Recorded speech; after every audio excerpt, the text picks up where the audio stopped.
Hello et bienvenue dans ce nouvel épisode de podcast. Je m'appelle Megan et je suis consultante en Human Design. Si vous n'avez toujours pas votre schéma corporel, je vous invite à aller voir la description de cet épisode de podcast. Il y aura un lien pour aller faire votre schéma de façon tout à fait gratuitement. Pour ça, vous aurez besoin de 3 informations: votre date de naissance, votre lieu de naissance et votre heure de naissance la plus précise possible. Je vous invite également à aller écouter les podcasts précédents pour en savoir plus sur les bases du Human Design. Maintenant, si vous êtes prêts, on va commencer l'épisode du jour. Hello et bienvenue dans ce nouvel épisode de podcast. Aujourd'hui, on va parler du canal 4764, qui est aussi appelé le canal de l'abstraction.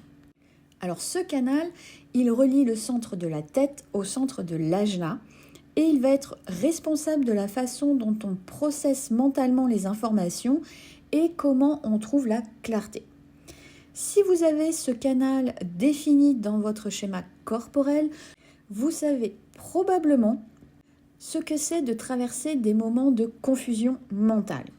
Mais pas de panique, parce que cette confusion, elle est en fait une partie essentielle du processus pour atteindre des sortes d'insights profonds et surtout d'atteindre la clarté. Et on va voir comment ça fonctionne dans cet épisode. Donc on va d'abord parler de la mécanique de ce canal, ensuite de son impact dans le quotidien. Et ensuite, je vous donnerai des conseils pour vraiment vous aider à naviguer avec cette énergie de façon sereine.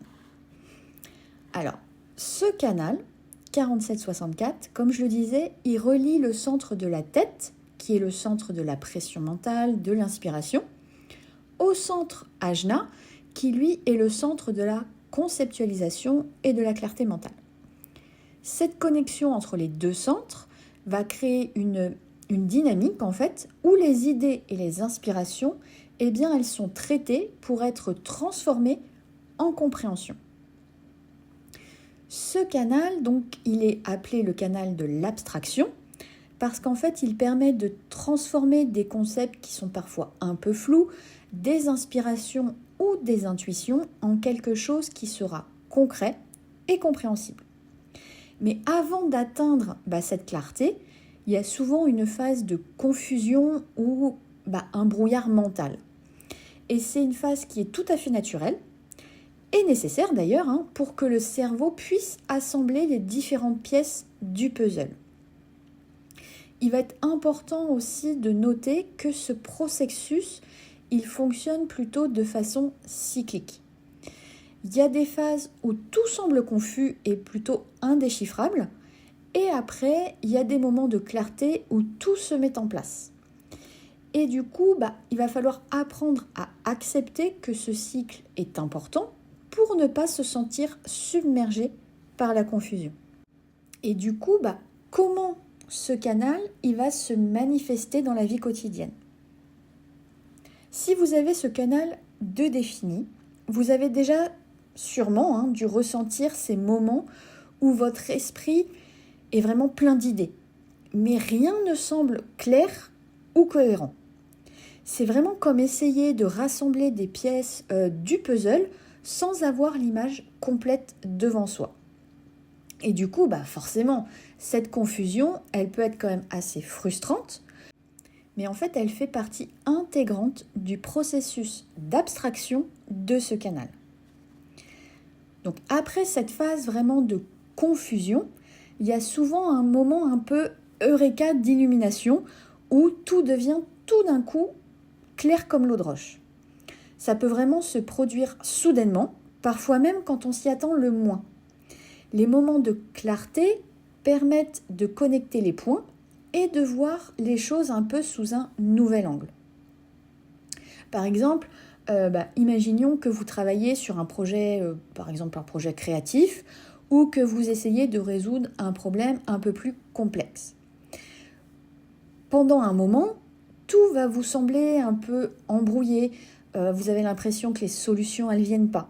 Et puis tout d'un coup, pouf, après avoir pris du recul ou fait peut-être une activité qui vous relaxe, peu importe, eh bien, une idée arrive de façon claire, comme si, en fait, tout se connectait d'un coup hyper facilement. Eh bien, c'est tout simplement le processus naturel de ce canal qui est en action. Alors voici quelques conseils pour trouver la clarté avec ce canal 4764. Ça reste des conseils, il n'y a pas une vérité absolue. Évidemment, il existe tout un tas d'autres façons d'arriver à trouver la clarté, mais je vais vous en donner 3-4 pour mieux comprendre. Le premier conseil, ça va être d'accepter la confusion comme un passage qui sera nécessaire. La première étape, c'est d'accepter que la confusion, elle fait partie du processus. Plutôt que de venir la combattre, voyez-la plutôt comme un moment où votre esprit travaille en arrière-plan pour assembler toutes les informations. La pression de la tête, elle peut vous pousser à vouloir comprendre tout de suite, mais apprendre de temps en temps à relâcher cette pression, c'est vraiment quelque chose d'hyper important. Deuxième conseil, prendre des pauses et changer d'activité. Parce que parfois, la meilleure chose à faire, c'est de détourner son attention.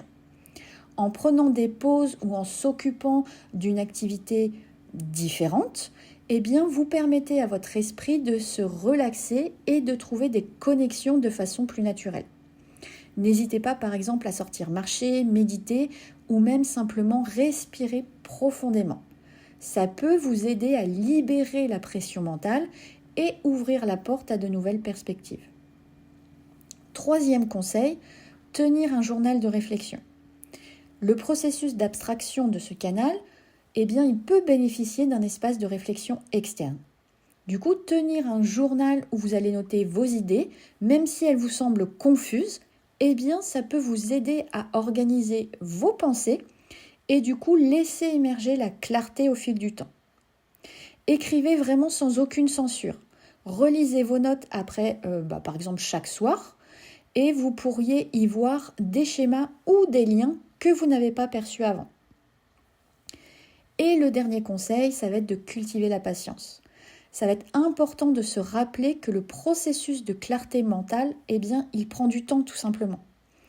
Cultivez la patience en vous rappelant que chaque moment de confusion va en fait vous rapprocher de la clarté.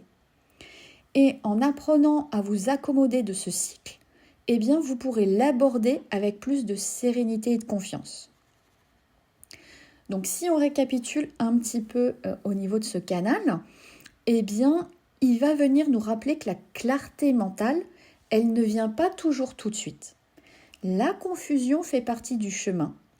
Et en acceptant cette phase de confusion et en trouvant des moyens de relâcher la pression mentale, on pourra naviguer plus sereinement dans ces cycles et accueillir les moments de clarté quand ils viennent à nous.